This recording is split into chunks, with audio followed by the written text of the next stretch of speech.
یہ ذہن میں رکھیں، یہ جمہوریت روح قرآن کے خلاف ہے، چونکہ جمہوریت میں عوام سے پوچھ کے لیڈر نے فیصلہ کرنا ہوتا ہے، عوام کی رائے سے ساری چیز متعین کرنی ہوتی ہے کاغذی طور پر۔ عملاً امریکہ سے لے کر گلگت تک جمہوریت کا آپ نے نقشہ دیکھ لیا ہے، لیکن کاغذی طور پر لکھا ہوا ہے کہ جمہوریت میں جمہور سے، عوام سے، لوگوں سے پوچھ کر حکومت بنتی ہے، لوگوں کی رائے سے حکومت بنتی ہے، لوگوں کی رائے سے آئین بنتا ہے، لوگوں کی ووٹوں سے قانون تصویب ہوتا ہے، اور لوگوں کی رائے سے احکام قوانین بنتے ہیں اور فیصلے ہوتے ہیں، لوگ جیسا چاہیں۔ قرآن کریم کا فرمانا ہے کہ اگر لوگوں کی باتیں رسل ماننا شروع کر دیں، لیڈر و رہبر اگر لوگوں کے پیچھے چلنا شروع کر دیں، اس سے نتیجہ کیا نکلے گا؟ نتیجہ یہ نہیں ہوگا کہ لیڈر کی حیثیت کم ہو جائے گی اور لیڈر اور رہبر بے اثر ہو جائے گا، یہ نہیں ہے نتیجہ۔ نتیجہ یہ ہے کہ لوگ بدبخت ہو جائیں گے۔ ہو جاتا ہے کبھی لوگ طاقتور ہو جاتے ہیں، کبھی رہبر ایسی کمزوری دکھا دیتا ہے، لوگوں کی باتوں میں آ جاتا ہے۔ خوب جہاں لوگوں کی باتوں میں اگر آئے تو، یا لوگوں نے اپنی بات منوا لی،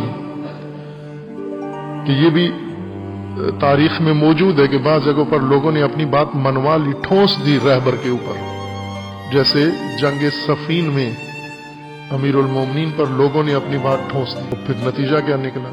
نتیجہ نقصان امیر المومنین کا نہیں ہوا، نقصان لوگوں کا ہوا، لوگ بدبخت ہوئے۔ قرآن کا یہی کہنا ہے کہ اگر کسی جگہ پر تم نے اپنی بات رہبر سے منوا لی تو رہبر کو کچھ نہیں ہوگا، تم خود بدبخت ہو جاؤ گے، سارے مشکلات میں پڑ جاؤ گے، مشقتوں میں پڑ جاؤ گے، مصیبتوں میں گھر جاؤ گے اگر رہبروں کو اپنا تابع بنا لیا تو۔ یہ قرآن کی روح کے خلاف ہے۔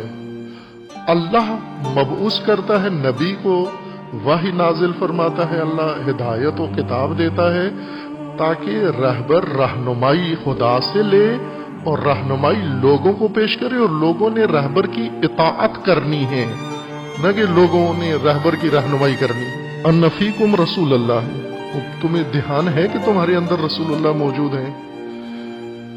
لو یطیعکم فی کثیر من الامر، اگر یہ رسول زیادہ معاملات میں اور ہر بات میں آپ کی بات ماننا شروع کر دیں، اطاعت کرنا شروع کر دیں، اگر یہ رسول ان چیزوں کو ماننا شروع کریں، لعنتم، تم انت میں پڑ جاؤ گے۔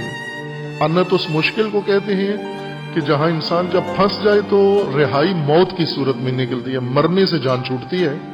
اور بعض انسان غلطیاں ہم خود کرتے ہیں، اور ایسی غلطیاں کرتے ہیں جن میں موت ہی ہمیں اب نجات دے سکتی ہے۔ جیسے پاکستانیوں کو فاسد حکمرانوں سے کون نجات دے سکتا ہے؟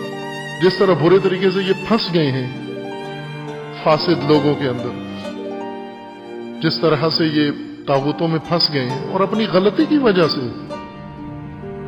ابھی گلگت والے جو 2 دن بعد جو کام کرنے والے ہیں، کون نکالے گا ان کو سے؟ لعنتم، ایسی مشقت میں چھلانگ لگا رہے ہیں گلگت بلتستان والے کہ پھر نکلنا ان کا اس سے دشوار محال ہے، چونکہ پہلے کوئی نکل نہیں سکا۔ جس نے اس وادی میں قدم رکھا، چھلانگ لگائی ہے اس مہلکے میں، وہ باہر نہیں آ سکا۔ جس نے ایک دفعہ طاغوتوں کو اپنے اوپر مسلط کر لیا،